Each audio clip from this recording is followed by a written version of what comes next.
Hey everyone, welcome back to Chronically Overdressed. Today I want to dive into a fascinating question that I know a lot of us vintage lovers have wondered over the years. Why are plus size pieces from, the eras that we love, the 20s, 30s, 40s, and beyond, so hard to come by? Were larger people just not around to wear these clothes? Spoiler alert, yeah, we were.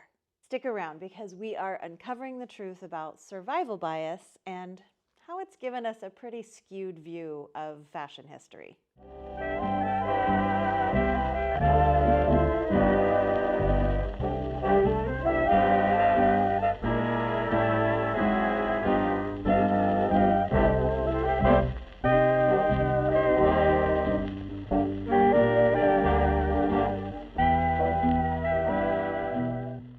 I have heard this narrative a lot in my time, that people actually believe that larger sized people just did not exist in the eras that we love to dress in. And it is such a crazy thing to say out loud. In fact, just like today, people of all shapes and sizes existed in the 1920s, 30s, 40s, and beyond. And they were stylish just like everybody else. Not only do we have photographic evidence that plus-size people have been around forever, and guess what? They were wearing clothing. They weren't naked.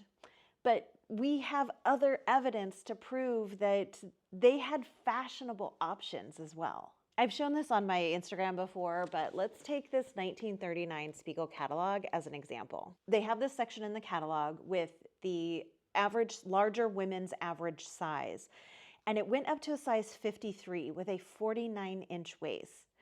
If you look at that in today's modern standards, that would be about the equivalent of maybe a size 26 or a 4X. And this wasn't some specialty or niche category. These were mainstream, readily available options from a national brand. Spiegel, Sears, Montgomery Ward, all of them offered extended sizes in their regular catalog. So larger women did have stylish options just like everyone else. And of course, we cannot ignore the role that Lane Bryant had on garments specifically made for larger bodies. But they weren't the only option. Lerner Shops, founded in 1918, which later became New York & Company, was one of the early department stores that offered affordable fashion to women of all sizes. They often had sections dedicated to stout and half sizes, which were early terms for plus-size clothing. But they made their clothes accessible in a broader range for all body types. Charm Shop, a less widely known brand, specialized in stout and half-size dresses starting in the 1940s. The company advertised their designs as flattering for the fuller figure and carried stylish options for women who didn't fit the standard sizing. And Romans, which was established in 1910, which was originally a mail order catalog dedicated to plus-size women. By the mid-20th century, Romans was a popular source for plus-size fashion, along with Lane Bryant, offering everything from casual wear to formal styles and specializing fits for a full figure. These brands and catalogs played an important role in making fashion accessible to plus-size women in a time when beauty standards were really even more restrictive than they are today. Larger people did exist, but just like today, mainstream media and society pushed them to the background. The popular imagery of the time, movie stars, models, magazine covers, typically didn't represent the full diversity of bodies or people in general. Society has long had this habit of deciding who gets seen and celebrated and who doesn't. But if you dive into these catalogs, you'll see that these sizing charts really tell an interesting story. The range of sizes offered in these average sections prove that larger women were an expected part of the customer base. They weren't seen as an afterthought. In fact, by the 1930s and 40s, plus-size options in these larger mainstream catalogs weren't labeled as special sizes. They were just a part of the mix. And of course, for those of us who are hunting for vintage today, finding a large size is like finding a hidden gem. A quick side note, I wanted to share that this dress that I'm wearing in this video is a vintage Lane Bryant dress, and I even have the catalog that it came from. You can see here in my 1956 Spring and Summer catalog, this dress is featured on page 26. It came in sizes 38 to 60, and it was $10.98. So back to the main question, why don't we see this clothing, these larger sizes, as much today? Well, that is where survival bias comes into play. Survival bias is a concept that we often form conclusions based on only things that have lasted through time, while overlooking all the things that didn't. This can create a distorted view. It leads us to believe that what has survived is all that ever existed.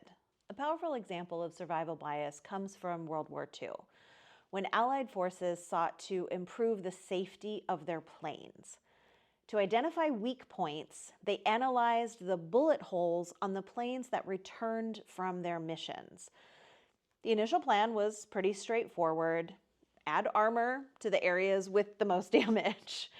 But a brilliant statistician named Abraham Wald, he offered a really crucial insight to this. He pointed out that focusing on the surviving planes ignored vital data from those that actually didn't make it back. Instead of reinforcing the spots riddled with bullet holes, Wald suggested that they add armor to the areas that came back untouched, reasoning that planes downed in battle were likely hit in those very spots. His insight really shifted this approach, highlighting what we don't see is often more significant as what we do see.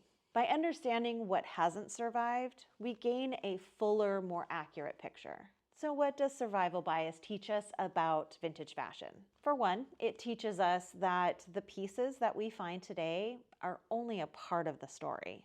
Just because larger garments are rare now does not mean that they didn't exist or weren't worn and loved. It simply means that they were less likely to survive the decades. In the early to mid-20th century, clothing was treasured, and it was used until it could not be worn anymore. Many people only had a few articles of clothing at any given time, not like we have today, and austerity was the norm in many households. So once they outgrew a garment, it was often passed down to siblings, family members, or children.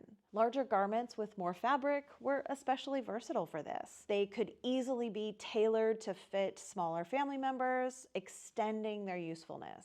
Smaller garments, on the other hand, couldn't easily be reused this way, so they were more likely to be stored away rather than passed on. And as a result, they just had a higher chance in surviving intact. This tradition of passing down and altering clothing meant that larger pieces were just often worn more heavily and eventually wore out. By contrast, smaller garments, stored away with care, have survived for us to admire today. So while it may seem that only smaller sizes existed in the past, the truth is that larger garments just didn't last as long due to their frequent use and practicality of tailoring them down. In this way, survival bias has skewed a view of fashion history, one that highlights smaller garments only because they had a better chance of surviving the wear and tear of everyday life. And more importantly, survival bias really pushes us to think critically about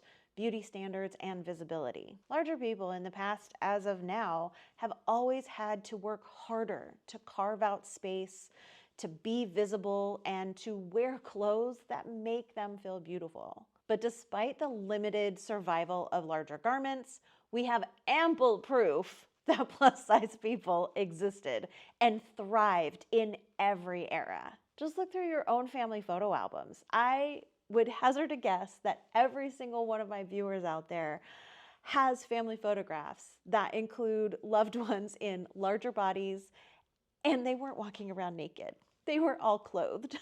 The idea that plus-size people didn't exist in the past does not hold up when we consider the vast photographic evidence showing people of all shapes and sizes. To assume otherwise is not only inaccurate, but it also erases a rich, diverse history of style, identity, and self-expression in fashion. Plus-size individuals have always been here, making their mark and dressing as beautifully as anyone.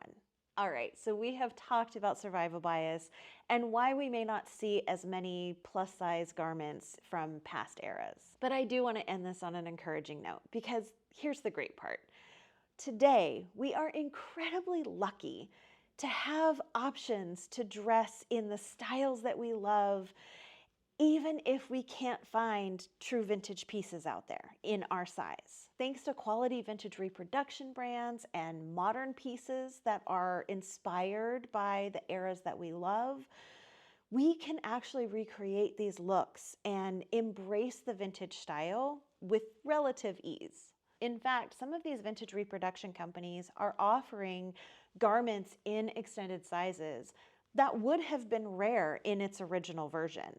So it opens up a world of vintage style for all of us. It's all about blending the old and new, honoring the past while making it our own. In case you weren't aware, I have created a spreadsheet that I've made available to everybody for size-inclusive brands, vintage reproduction brands, retro brands, and some modern brands also that offer extended sizing. I'll go ahead and put the link in the description for you.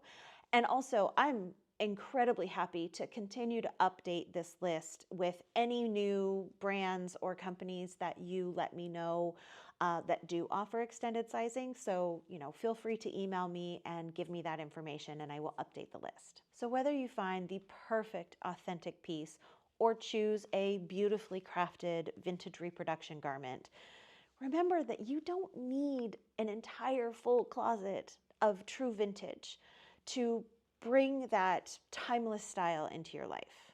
And don't forget about vintage accessories. It is a great way to add that vintage element to really any garment you have.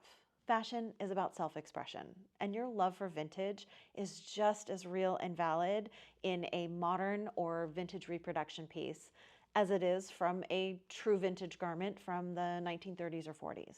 I appreciate you joining me on this journey through a little bit of hidden history of plus-size fashion and the role that survivorship bias plays in shaping our view of plus-size people in the past. Let me know in the comments below, what are some of your favorite stories or examples of plus-size people from history? Who inspires you? I'd also love to know how you bring vintage style into your life. What is your favorite way to make vintage fashion your own? Thank you so much for watching. I will see you next time. Bye.